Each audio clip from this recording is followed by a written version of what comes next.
Beauty and the beast. एक बार एक merchant अपनी 3 बेटियों के साथ रहता था।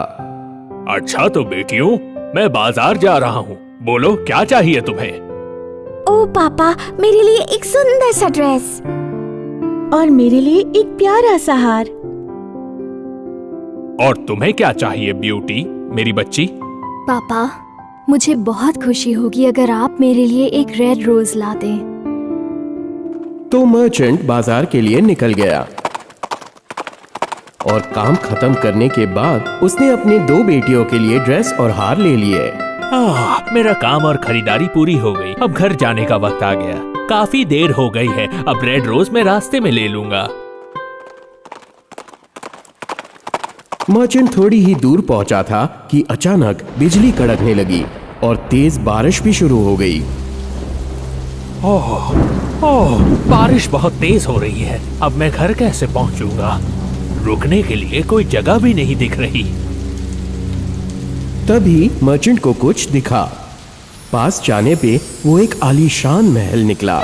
मर्चेंट अंदर चला गया क्योंकि आसपास कोई नहीं दिख रहा था। अरे वाह, क्या बात है! जंगल के बीच में एक महल, और वो भी इतना बड़ा। यूहू, यूहू, कोई है क्या? अजीब बात है, लगता है यहाँ पर कोई भी नहीं है।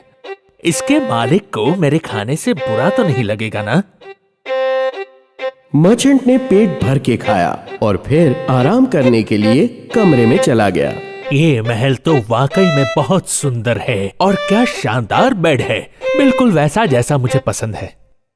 मर्चेंट बहुत थक गया था और गहरी नींद में सो गया। सुबह की पहली किरण के साथ ही मर्चेंट की आंख खुली। बहुत अच्छी नींद आई। मौसम भी ठीक लग रहा है। अब जल्दी से फ्रेश होकर निकलता हूँ। ओह, नाश्ते की बढ़िया खुशबू आ रही है। फिर से टेबल पर स्वादिष्ट नाश्ता तैयार था। मर्चेंट ने थोड़ा खाया और वो महल से निकल गया। काश मैं इस महल के मालिक का शुक्रिया अदा कर पाता, पर यहाँ तो कोई नहीं दिख रहा। चलो अब निकलना चाहिए। फिर मर्चेंट अपने घोड़े की ओर गया और उसे खुशी हुई कि उसके घोड़े को भी पूरा आराम मिल चुका था। जैसे ही वो निकलने लगा, उसने ढेर सारे रेड रोजेस देखे और उसे अपनी बेटी की याद आ गई। उसने बिना सोचे समझे रेड रोज तोड़ लिया, लेकिन पीछे से एक भयानक बीस्ट शाही कपड़ों में सामने आ गया जो बहुत ही डरावना था। तुम बहुत बुरे हो। मैंने तुम्हें खाना दिया और सोने के लिए बिस्तर दिया। बदले में तुम क्या कर रहे हो? मेरे प्यारे फूल चुरा रहे हो। तुम्हें इसकी सजा मिलेगी। सर, मैं आपसे माफी चाहता हूँ। मैं चोरी नहीं कर रहा था। मेरी सबसे छोटी बेटी ब्यूटी ने मुझसे रोज मांगा था। मैं बस वही ले जा रहा हूँ। ठीक है, तुम्हें एक शर्त पर जाने दे सकता हूँ। हाँ, मैं कुछ भी करने के लिए तैयार हूँ। जब तुम वापस जाओगे तो तुम अपनी बेटी ब्यूटी को मेरे साथ महल में रहने भेजोगे। क्या? Oh sir. अगर तुम्हारी हाँ है तभी तुम यहाँ से जा सकते हो। बीस्ट की बात मानने के अलावा मर्चेंट के पास कोई चारा नहीं था। मायूस होकर वो महल से घर की ओर निकल पड़ा। ये ड्रेस तो बहुत खूबसूरत है, मैं इसे अभी पहनती हूँ। मेरे दोस्तों को भी पक्का पसंद आएगा। पक्का मेरे दोस्त इसे जलने वाले हैं। इस रोज के लिए बहुत बहुत शुक्रिया पापा, पर मुझे ऐसा क्यों लग रहा है कि आप किसी बात से परेशान हैं? ओह मेरी बच्ची, मेरी प्यारी बच्ची, तुम मुझे कितने अच्छे से जानती हो। समझ नहीं आ रहा कैसे बताऊं। आप मुझे कुछ भी बता सकते हैं पापा। मैं आपको इस तरह परेशान नहीं देख सकती। जो कुछ भी हुआ मर्चेंट ने ब्यूटी को अच्छे से बता दिया और बीस्ट को किए वादे के बारे में भी बताया। मेरी बच्ची, तुम्हें चिंता करने की कोई जरूरत नहीं। मैं कुछ ना कुछ सोच लूंगा। नहीं पापा, आपने जबान दे दी है। ये मेरी जिद की वजह से हुआ है, तो इसकी सजा भी मुझे ही भुगतनी होगी।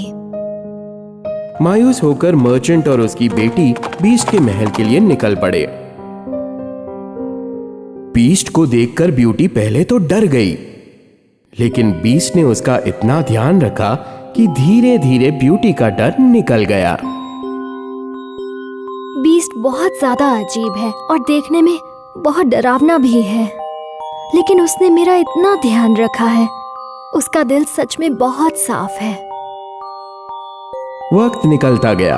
ब्यूटी अपना पूरा दिन महल के बगीचे और शाम को घर के अंदर सिलाई करते हुए बिताती थी। बीस्ट उसके पास बैठकर बस उसे देखते रहता। फिर अचानक एक दिन, ब्यूटी, मैं बहुत दिनों से तुमसे बात करना चाहता था। क्या तुम मुझसे शादी करोगी? ब्यूटी हैरान हो गई। वो और बीस्ट दोस्त थे, पर शादी? इतने अजीब हैवान के साथ शादी करने के बारे में उसने सोचा भी नहीं था। आप मुझे बहुत पसंद हैं सर, पर शादी के बारे में मैंने आज तक कभी नहीं सोचा है। हाँ, कोई बात नहीं, मुझे बिल्कुल बुरा नहीं लगा। कोई कुछ नहीं बोला और जिंदगी यूं ही चलती रही। लेकिन बीस्ट को समझ आ गया था कि ब्यूटी को अपने परिवार की याद आ रही है और उसने एक दिन उसे एक जादुई शीशा दिया। ब्यूटी, तुम अपनी बहनों को और पापा को याद कर रही हो ना? ये लो, इस शीशे में देख लो। ब्यूटी को बिल्कुल यकीन नहीं हुआ। इतने दूर होने के बावजूद उस शीशे में वो अपने पापा और बहनों को साफ साफ देख सकती थी। ओह सर, आप बहुत अच्छे हैं। मैं आपका शुक्रिया अदा कैसे करूं? एक दिन ब्यूटी ने जब जादुई शीशे में अपने पापा को बेड पे लेटे हुए देखा तो वो डर गई। उनकी हालत खराब थी। वो बीस्ट के पास गई। सर, मैंने अभी पापा को जादुई शीशे में देखा। वो बहुत ज्यादा बीमार हैं। अगर आप कहें तो क्या मैं उनके पास जा सकती हूँ सर? बीस्ट बहुत गुस्से में था और वो कमरे से चला गया। लेकिन जब उसने ब्यूटी को दुखी देखा तो वो उसके पास जाकर बोला,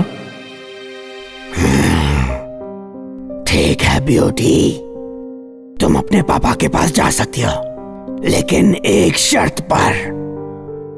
तुम्हें 1 हफ्ते में यहाँ वापस आना होगा। जी बिल्कुल, मैं 1 हफ्ते में वापस आ जाऊंगी सर। आपने मेरा इतना ख्याल रखा है, मैं आपका भरोसा कभी भी नहीं तोड़ूंगी सर। आखिरकार ब्यूटी अपने पापा से मिलने चली गई। मेरी बच्ची, मेरी प्यारी बच्ची, तुम्हारी बहुत याद आती है। अपनी गलती के लिए मैं अपने आप को कभी माफ नहीं कर पाऊंगा। नहीं, बिल्कुल नहीं पापा, आपकी कोई गलती नहीं है। ज्यादा मत सोचिए प्लीज। बीस्ट बहुत अच्छा है और बीस्ट ने मुझे एक जादुई शीशा दिया है जो मेरी बहुत मदद करता है। जब कभी भी मुझे आपकी और बहनों की याद आती है तो मैं उसमें आप लोगों को देख लेती हूँ। अपनी बेटी को वापस देख के मर्चेंट बहुत जल्दी ठीक हो गया। ब्यूटी अपने परिवार के साथ खुशी से रहने लगी और अपना बीस्ट से किया हुआ वादा भूल गई। फिर एक रात उसने एक भयानक सपना देखा। बीस्ट उसे पुकार रहा था। वो बहुत मायूस था और ब्यूटी को बहुत याद कर रहा था। ओह, मैं बीस्ट को किया हुआ वादा कैसे भूल सकती हूँ? उसने मेरा इतना ध्यान रखा, मुझे इतना सारा प्यार दिया। मैं घर पर इतनी खुश थी कि मैं बीस्ट को भूल गई। मैं आखिर ऐसा कैसे कर सकती हूँ? ब्यूटी फौरन अपने पापा के पास गई। पापा, पापा, क्या बात है बेटा? क्या हुआ? तुम ठीक तो हो?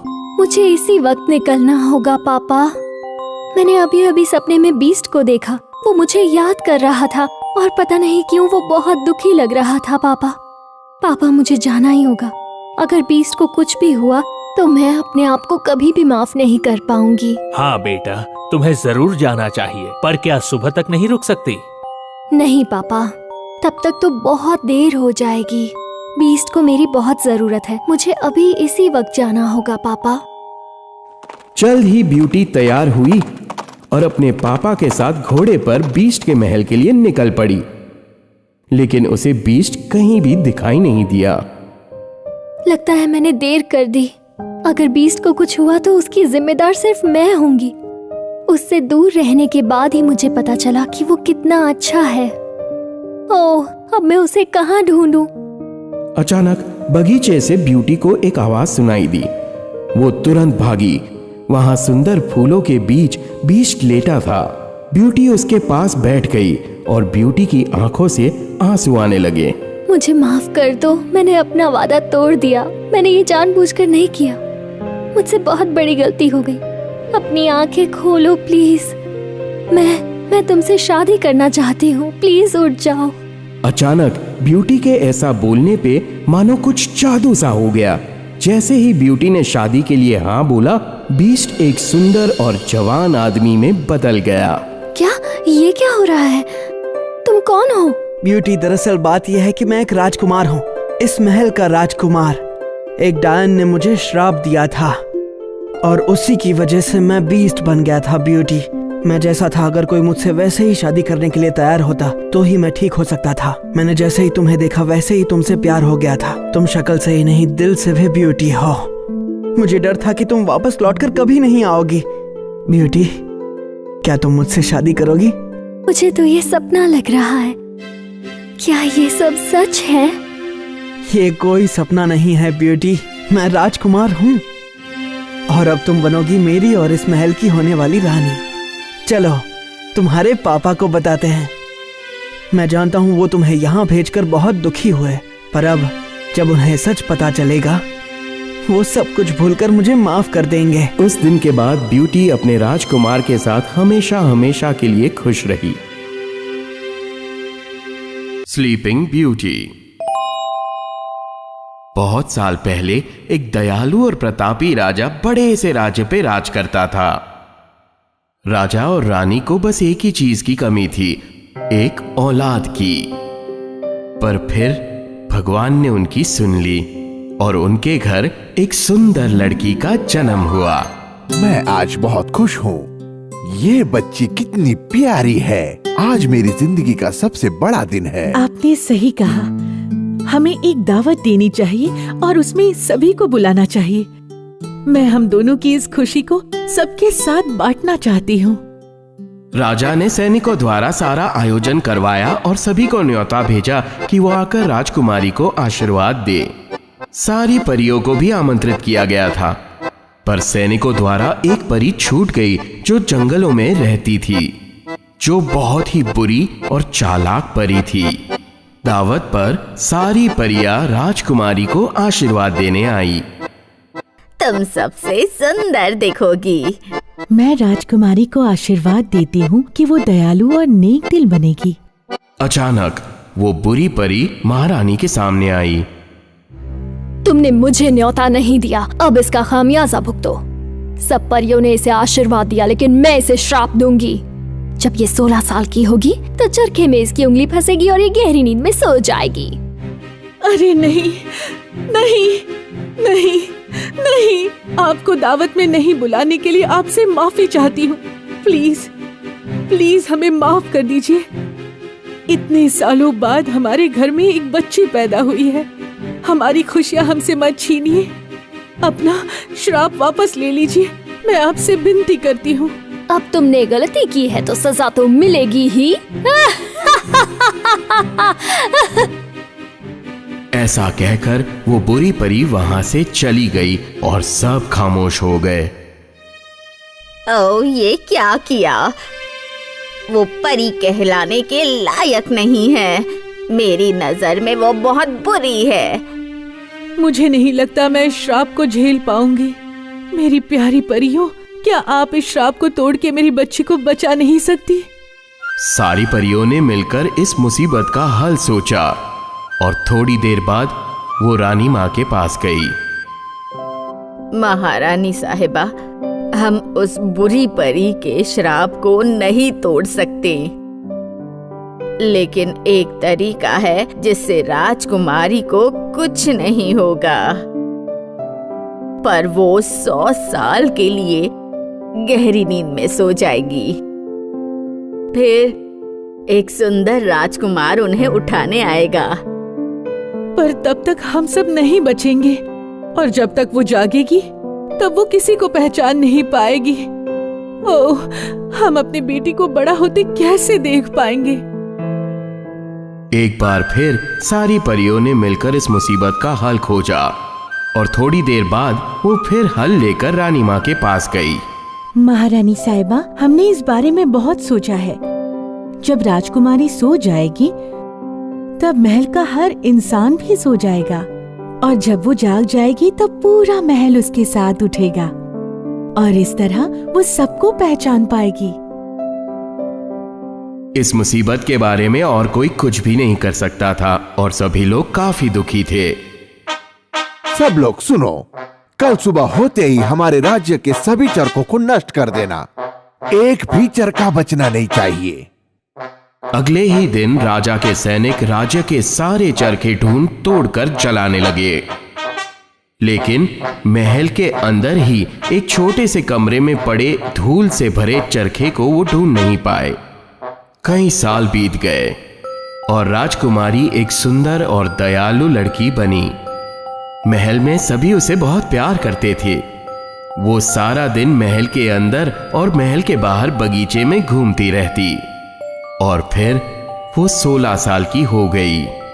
दूर दूर से लोग उन्हें बधाई देने आने लगे।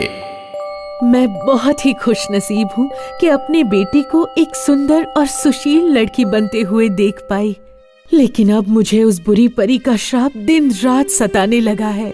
तुम्हें चिंता करने की कोई जरूरत नहीं है महारानी। मैंने अपनी तरफ से महल के सभी चरखे नष्ट करवा दिए हैं। अगर कोई चरखा ही नहीं बचेगा तो राजकुमारी को कुछ होगा ही नहीं। पता है, लेकिन उस बुरी परी का चेहरा और उसका भयानक श्राप मुझे बार बार डराता रहता है। राजकुमारी ने अपना 16वां जन्मदिन उन लोगों के साथ बिताया जो दावत में उसे मुबारकबाद देने आए थे, और फिर वो अपने कमरे में चली गई। शाम को वो अकेले रहना चाहती थी और राजमहल में उन जगह को देखना चाहती थी जो उसने नहीं देखी थी। मैंने कभी नहीं सोचा था कि हमारा महल इतना बड़ा होगा। मैंने इन कमरों को पहले कभी नहीं देखा है। ओह, ये क्या है? लगता है ये कोई गुफा है।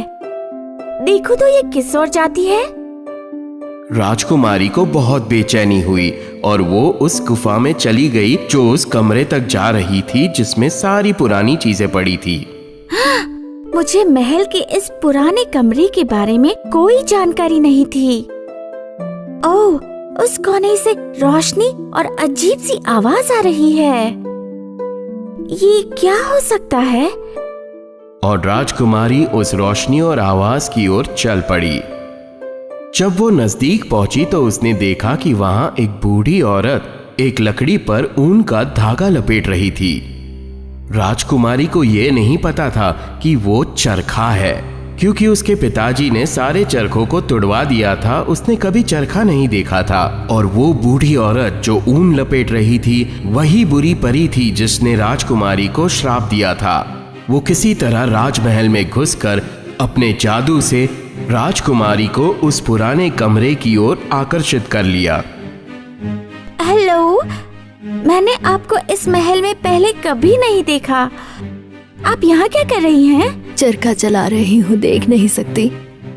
ओह, मैं माफी चाहती हूँ, पर मैंने ये पहले कभी नहीं देखा है। कोशिश करके देखो, ये इतना मुश्किल भी नहीं है। बेचारी राजकुमारी को कोई अंदाजा नहीं था कि ये बुरी परी की साजिश है और चरखा चलाने तुरंत तैयार हो गई।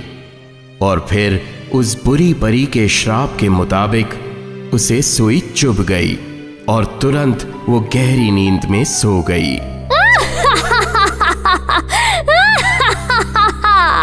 मैंने रानी से कहा था कि मुझे दावत में नहीं बुलाने का अंजाम बुरा होगा, और अब मैंने अपनी बेइज्जती का बदला ले लिया है। अब मैं उसकी प्यारी बेटी की लाश लेकर उसके पास जाऊंगी। बुरी परी राजकुमारी का शव उठाकर राजमहल में ले गई। वो महारानी को दिखाना चाहती थी कि उसने अपना बदला ले लिया था, पर वहां दृश्य कुछ अलग ही था, मानो समय एकदम रुक गया हो। महल में सभी लोग जैसे के तैसे अपनी जगह पर जम चुके थे। अरे ये क्या है? इन बेवकूफों को आखिर क्या हो गया है? बुरी परी ये नहीं जानती थी कि अच्छी परियों ने उसका श्राप बदल दिया था और राजकुमारी राजमहल के सारे सदस्यों के साथ एक गहरी, बहुत गहरी नींद सो रही थी।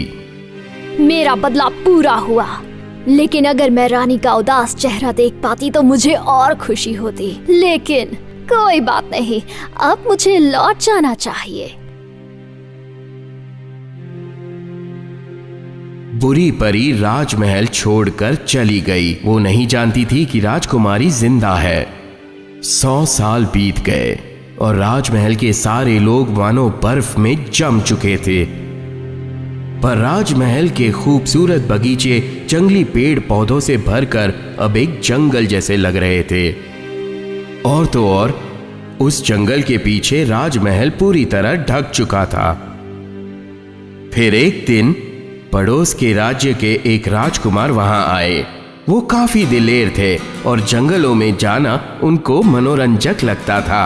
अचानक राजकुमार को दूर से कुछ दिख रहा था।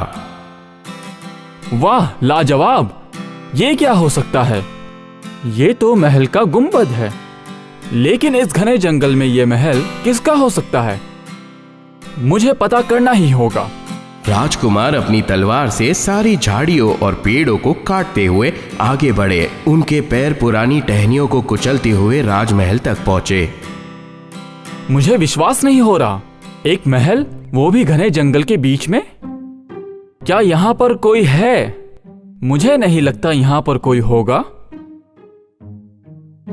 राजकुमार महल के अंदर गए और वहां का नजारा देख उनकी आंखें फटी की फटी रह गई।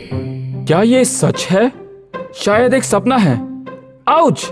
नहीं, तो ये कोई सपना नहीं है, लेकिन मुझे समझ नहीं आ रहा ये हो क्या रहा है। राजकुमार सारे महल में घूमता रहा और हर जगह उसे वही दृश्य दिखाई दिया। लोग बुत बनकर खड़े थे। फिर राजकुमार उस कमरे में पहुंचे जहां राजकुमारी सो रही थी और उसे देखकर वो वहीं रुक गए। ये तो बहुत खूबसूरत है। मैंने ऐसी लड़की आज तक नहीं देखी। राजकुमार अपने आप को रोक ना पाए। वो आगे बढ़े, राजकुमारी के पास बैठे, उसे उठाकर उसके सुंदर कपाल पर किस किया। जैसे ही राजकुमार ने ऐसा किया, उस बुरी परी का श्राप टूट गया। राजकुमारी ने अपनी आंखें खोली और जाग गई और उसके साथ साथ सारा महल अपनी नींद से जाग उठा। महाराजा और महारानी अपनी बेटी की ओर दौड़े। उनकी आंखों में खुशी के आंसू थे। क्या कोई बताएगा ये क्या हो रहा है? ओ बहादुर राजकुमार, हम सारे लोग बुरी परी के श्राप के शिकार हो गए थे और तुमने उसे किस करके ये श्राप तोड़ दिया और हमें वापस जिंदा कर दिया। हम तुम्हारा शुक्रिया अदा कैसे करें? पर मेरे पास एक रास्ता है। जैसे ही मैंने आपकी बेटी को देखा, मुझे उससे प्यार हो गया और मैं आपकी बेटी से शादी करके इस दुनिया का सबसे लकी आदमी बनना चाहता हूँ। मैं तुमसे और कुछ नहीं मांग सकता प्यारे राजकुमार। और इस तरह 100 साल से नींद में डूबा हुआ ये महल फिर से जाग उठा। राजकुमार और राजकुमारी के विवाह के संगीत ने उस महल के सन्नाटे को चूर चूर कर दिया और दोनों राजकुमार और राजकुमारी हमेशा हमेशा के लिए खुश रहे।